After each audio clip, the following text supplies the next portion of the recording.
Imagine कीजिए करोड़ों फ्लोरों वाली एक बिल्डिंग जिसका टॉप फ्लोर की खिड़की खोलते ही आपको स्पेस नजर आए और चांद आपके घर से नजदीकी शॉपिंग मॉल जितना दूरी पे हो। और अगर उतना ऊंचा बिल्डिंग होता भी है तो फिर एक बार सोचिए कि उस बिल्डिंग के टॉप फ्लोर पे एक एलिवेटर से जाने में कितना समय लगता। लेकिन क्या धरती पे करोड़ों फ्लोर्स का बिल्डिंग का कंस्ट्रक्शन होना पॉसिबल है? जानने के लिए इस वीडियो को पूरा देखें। इंसानों द्वारा बनाया गया सबसे ऊंचा कंस्ट्रक्शनों के बारे में क्या आप जानते हैं? दुनिया में इंसानों द्वारा बनाया गया सबसे ऊंचा और पहला कंस्ट्रक्शन था गीजा का पिरामिड, जो कि 147 मीटर यानी 482 फीट ऊंचा था। 4000 साल तक सबसे बड़ा और सबसे ऊंचा होने का रिकॉर्ड रखने के बाद गीजा पिरामिड की जगह इंग्लैंड के लिंकन कैथीड्रल चर्च ने ले ली, जिसकी ऊंचाई करीब 160 मीटर बताया जाता है। इसके बाद साल 1884 में 169 मीटर यानी कि 555 फीट ऊंचा वाशिंगटन मॉन्यूमेंट बनाया गया था। ऐसे ही ऊंची इमारतें बनाने की कोशिश आज भी जारी है। आज दुनिया का सबसे बड़ा स्टैचू किसी और देश में नहीं बल्कि हमारे देश भारत में है, जिसे स्टैचू ऑफ यूनिटी के नाम से भी हम जानते हैं, जो कि 182 मीटर यानी कि 597 फीट ऊंचा है। जबकि आज की तारीख में सबसे ऊंचा बिल्डिंग दुबई का बुर्ज खलीफा है, जो कि 882 मीटर लंबा है।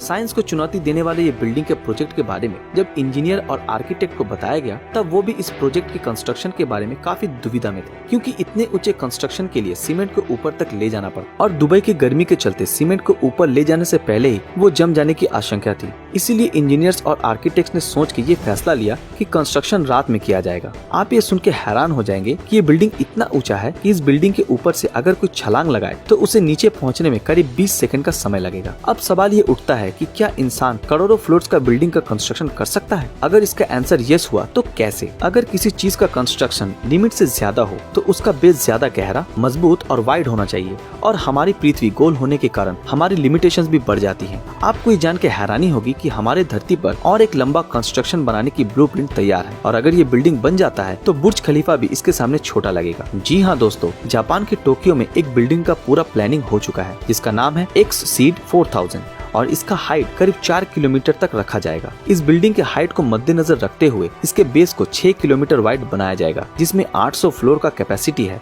और 5 लाख से 10 लाख लोग आसानी से रह सकते हैं। 4 किलोमीटर ऊंचा बिल्डिंग बनाने के लिए उसके बेस का मजबूत होना बहुत ही जरूरी है, क्योंकि हर बिल्डिंग का प्रेशर नीचे की ओर ज्यादा होता है। बुर्ज खलीफा के आर्किटेक्ट विलियम बेकर ने कहा था कि अगर हमें माउंट एवरेस्ट जितना यानी कि 8848 मीटर ऊंचा बिल्डिंग बनाना है तो उसका बेस हमें 4700 किलोमीटर चौड़ा बनाना पड़ेगा, क्योंकि इतना ऊंचा बिल्डिंग का बेस अगर कमजोर हुआ तो हवा के झोंके से वो बिल्डिंग घास के पत्तों की तरह ढेर होने में ज्यादा समय नहीं लगेगा। इन हवाओं से इस बिल्डिंग को बचाने के लिए इसका शेप स्क्वायर नहीं बल्कि सर्कुलर, ओवल और ट्रायंगुलर शेप देने के बारे में आर्किटेक्ट सोच रहे हैं। और कंस्ट्रक्शन में हाई रेजिस्टेंट मेटल मटेरियल्स जैसे कि ट्रांसपेरेंट एल्यूमिनियम, जो कि स्टील से 3 गुना ज्यादा मजबूत है, या फिर नैनो मटेरियल्स का यूज किया जा सकता है। साइंटिस्ट के मुताबिक नैनो मटेरियल्स का डिस्ट्रॉय होना लगभग नामुमकिन है। अगर मान लेते हैं कि ये बिल्डिंग बन भी जाए, फिर भी इसका एलिवेटर सिस्टम का क्या होगा, क्योंकि ऐसे सुपर बिल्डिंग्स में कन्वेंशनल एलिवेटर्स के लिए उतना जगह नहीं रहेगा। आर्किटेक्ट्स ने बहुत सोचने के बाद ये डिसाइड किया कि बिल्डिंग में कैटापुल्ट्स एलिवेटर्स का यूज किया जाएगा। तेज रफ्तार और कॉम्पैक्ट होने के कारण ये उस बिल्डिंग के लिए परफेक्ट होगा। ये बिल्डिंग एक बिल्डिंग नहीं बल्कि पूरी दुनिया को ही अपने अंदर समाने की ताकत रखती होगी। हालांकि इतने बड़े बिल्डिंग्स के लिए जरूरी मटेरियल्स के साथ साथ एनर्जी भी कम होने की वजह से इस बिल्डिंग का आधा भी नहीं बन सकता है। लेकिन शायद आने वाले समय में कुछ जांबाज आर्किटेक्ट इस प्रॉब्लम का भी सोल्यूशन निकाल ही लेंगे। और एक प्रॉब्लम ये है कि अगर ये बिल्डिंग बन गई तो स्पेस में 56,000 किलोमीटर प्रति घंटे से घूमने वाले एस्टेरॉइड्स, कॉमेट्स और सैटेलाइट्स के टुकड़े फ्रैक्शन ऑफ सेकंड्स में इस बिल्डिंग का नामो निशान मिटा सकते हैं। लेकिन हमारे साइंटिस्ट ने इसका भी उपाय निकाल लिया है। रिमूव डेब्रिज नाम का ये इंस्ट्रूमेंट स्पेस का वैक्यूम क्लियर कहा जाता है, जो कि स्पेस वेस्ट को साफ कर देगा, जिससे धरती में आने वाले खतरे को ये पहले से ही खत्म कर देगा। आपको क्या लगता है, मिलियन फ्लोर्स वाले बिल्डिंग फ्यूचर में बनाना पॉसिबल होगा? और अगर हुआ भी तो आप उस मिलियन फ्लोर वाले बिल्डिंग के किस फ्लोर में रहना पसंद करेंगे? हमें कमेंट करके जरूर बताएं। और अगर आपको ये वीडियो पसंद आया हो तो इस वीडियो को लाइक और अपने दोस्तों के साथ शेयर जरूर करें। और अगर आप ऐसे ही वीडियो देखना चाहते हो तो हमारे इस चैनल को सब्सक्राइब कीजिए